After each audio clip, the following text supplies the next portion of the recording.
các bạn nha. Các bạn có khỏe không? Tâm vừa mới đi hái lá mã đề về. Ở ngay bờ hồ District mà Tâm đang ở, nó có nhiều lá mã đề lắm mà tốt ghê các bạn ha. Tâm hái, Tâm làm thuốc ho đó các bạn.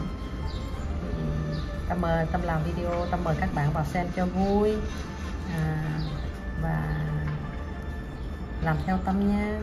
Lời đầu tiên thì Tâm mến chúc các bạn luôn vui khỏe, hạnh phúc và thật nhiều an lạc ha. Rồi bây giờ mình sẽ bắt tay vào mình làm thuốc ho bằng lá mã đề nha các bạn. Bonjour à tous, bienvenue sur Fascine avec Tâm. Voilà, je viens de cueillir les feuilles de plantain. Cette fois-ci, je vais faire des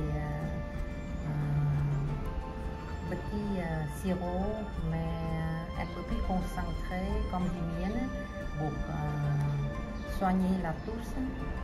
Voilà, maintenant on va le faire. Các bạn thấy không? Em hái.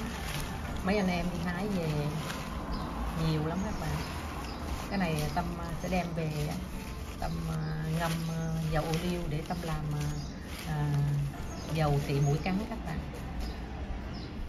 Để làm siro ho này á thì Tâm có 500g lá mã đề, Tâm có chanh nè, Tâm có 2 quả chanh, Tâm có đường ha.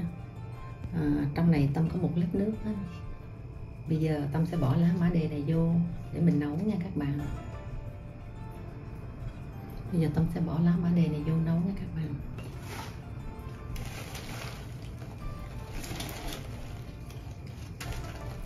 Cái này Tâm rửa sạch rồi ha. Tâm có 500g nha.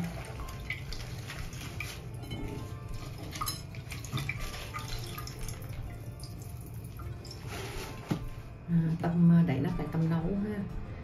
Tâm nấu bằng cái nồi cô cốt á, nồi áp suất cho nó mau các bạn. Tâm sẽ nấu bằng suất trong 15 phút nha. Tâm nấu giống như nước trà mà cho nó đặc lại đó, rồi sau đó mình mới bắt đầu bỏ đường vào, cái chanh vào để nấu nha các bạn. Maintenant on va faire le thé au plantain avec les estampes pendant 15 minutes. Et ensuite on va faire le sirop. Sau rồi giờ Tâm sẽ mở ra nha.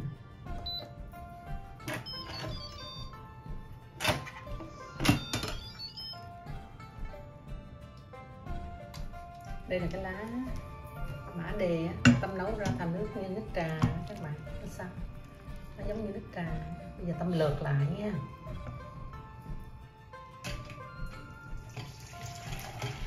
Bây giờ Tâm sẽ lượt lại lần nữa nha. Đây là 1 ký nước á, lá mã đề mà Tâm vừa mới nấu xong ha. Bây giờ Tâm sẽ cho vào đây 1 kg đường để mình nấu thành cái kẹo ho nha. Cái kẹo Tâm kêu cái kẹo nhưng mà nó giống như mật ong thôi ha. Tâm nấu bình thường thôi ha. Tâm sẽ cho vào đây 1 miếng chanh nha.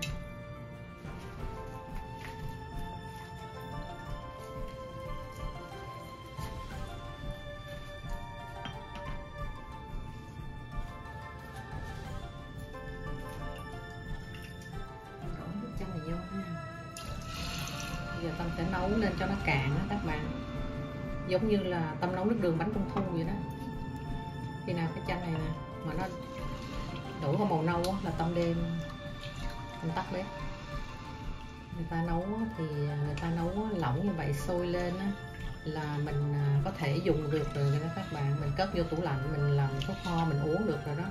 Mà Tâm thì Tâm làm cho nó kẹo lại giống như là đường bánh trung thu vậy đó. Thành thử ra Tâm để rất là lâu. Tâm để ở ngoài, Tâm để cũng 1-2 năm vậy đó. Ngon lắm đó các bạn. Có mùi chanh vô thơm.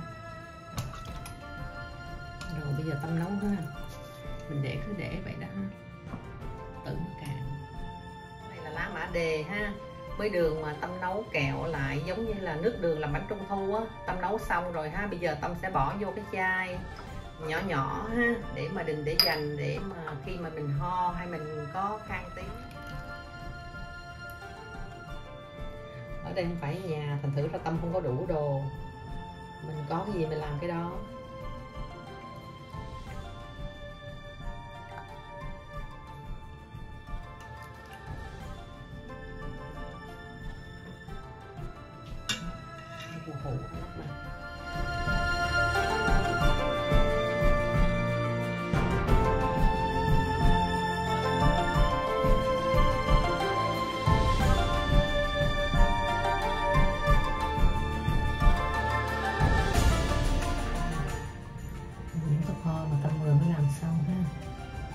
Thơm mà ngon lắm các bạn.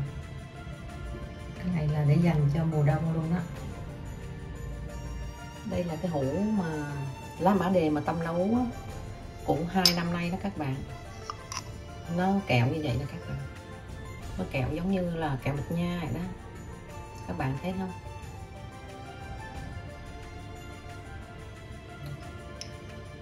Bây giờ Tâm chỉ cho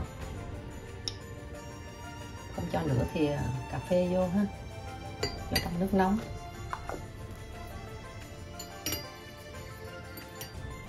Nước này chỉ lợ thôi đó các bạn, không có ngọt lắm đâu các bạn. Cái này c'est du thé au plantain, c'est très bon pour calmer la toux.